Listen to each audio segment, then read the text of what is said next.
قال رب اشرح لي صدري ويسر لي امري واحلل عقدة من লিসানি ইয়াফকাহু কওলি। সুপ্রিয় দর্শক বন্ধুরা, আপনাদের সবাইকে জানাই ইসলামিক শান্তি সম্ভাষণ। আসসালামু আলাইকুম ওয়া রাহমাতুল্লাহি ওয়া বারাকাতুহু। আপনি অবশ্যই স্ক্রিনে একটি নকশা দেখতে পাচ্ছেন, আর উপরের দিকে অবশ্যই জাদুক্রিয়া নষ্ট করার তদবির এটি লেখা রয়েছে এবং থাম্বনেল এবং টাইটেল দেখে সবকিছুই বুঝতে পেরেছেন। এরকম অনেক লোক আছে যাদেরকে জাদু করা হয়েছে, জাদুর মাধ্যমে তাদেরকে নিজের কাজসমূহ তাদের দ্বারা করানো হইতেছে, কিন্তু তারা বুঝতেছে না। কিন্তু বাড়ির লোক, আপনি একজন সতর্ক লোক, তাই আপনি সব অবশ্যই বুঝতে পেরেছেন। তাই নিজের সন্তান বা আপনিও তার বন্ধনে থাকা যে কেউ হতে পারে, সেরকম কেউ যদি আপনার সম্পর্কের থাকে, তাহলে অবশ্যই এই তদবিরটি ব্যবহার না করে থাকবেন না। এতে অবশ্যই জাদুক্রিয়া নষ্ট হয়ে যাবে। আর যদি এগুলো ব্যবহার না করেন তাহলে লাহে ধীরে সে ব্যক্তি অবশ্যই পাগলে পরিণত হবে। একদিন সে পাগল হবেই, কারণ জাদু বস্তুটা কোনো সাধারণ একটা বিষয় না। আল্লাহর দুশমনেরাই এগুলা করে। তো আল্লাহর দুশমনেরা যখন করে, তখন এইগুলোর কারণে কিন্তু 2-3 ঘন্টার ভিতরে রোগী মারা যায়। তো এই জন্য অবশ্যই সতর্কতা থাকবেন এবং এগুলো অবশ্যই খুব বিশ্বাসের সাথে করবেন। দেখেন, আমি খুব সুন্দর করে এই তাবিজটা লিখে নিয়েছি। এত সুন্দর করে কেউ হয়তো আপনাদেরকে বোঝাই কি বোঝাই না আমি জানি না, এত সুন্দর করে লিখে নিয়েছি যে আপনারা অবশ্যই এই তদবির করলে ফল পাবেন, যাতে করে আপনারা বুঝতে পারেন। সেজন্য আমি সুন্দর করে লিখে নিয়েছি।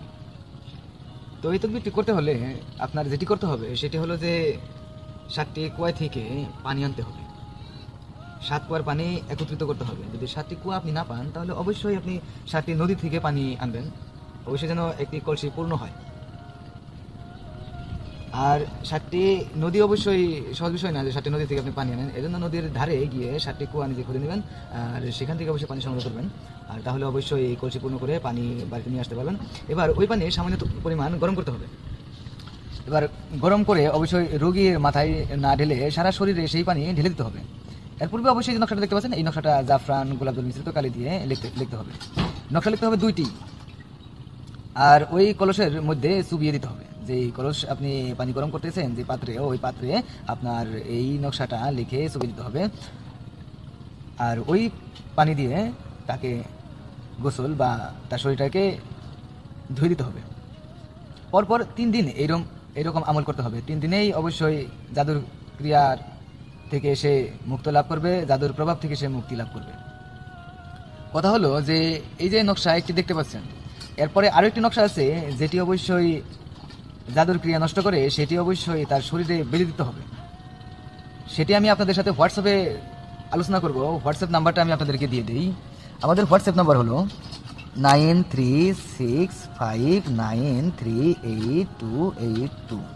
এই নাম্বারে হোয়াটসঅ্যাপ আছে, হোয়াটসঅ্যাপে কল দিবেন, সেখানে মেসেজ করবেন, হাই পাঠাবেন। সেখানে অবশ্যই আমি তদবির আরও একটা আছে, সেটি আমি পাঠিয়ে দেবো। সেটি লিখে রোগীর শরীরে বেঁধে দিবেন, তাহলে জাদুর ক্রিয়া নষ্ট হয়ে যাবে। বা আপনার বন্ধু বান্ধব বা যে কেউ হোক, বাড়ির লোক হোক, কাছের লোক হোক, অথবা দূরের লোক হোক, সম্পর্কিত হোক, যেই হোক না কেন, সে পাগল থেকে অবশ্যই বেঁচে যাবে আর লোকসান থেকে বেঁচে যাবে।